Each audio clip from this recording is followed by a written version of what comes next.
আবার একটি নতুন ভিডিও নিয়ে বন্ধুরা, সেই জ্যান্ত মাছটি কাটা হচ্ছে, আপনারা দেখুন।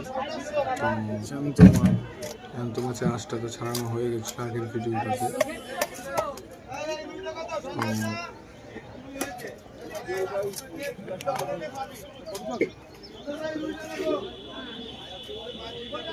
এত স্লিপ কাটছিল মাছটাতে, যার জন্য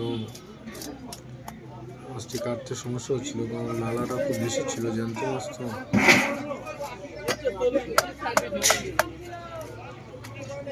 যদি কারোর মাছ কাটা দেখতে ভালো লাগে, সে পুরো ভিডিওটা দেখবেন। এইটা তো অসাধারণ হয়েছিল, কি বলবো আপনাদের। ঠিক আছে, আপনার লিঙ্ক পিস করা হচ্ছে, এখনো নড়ছে মাছটা।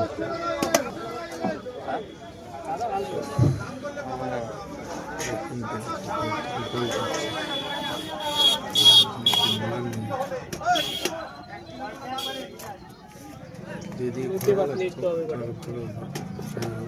ভিডিওটি ভালো লাগলে লাইক সাবস্ক্রাইব করবেন।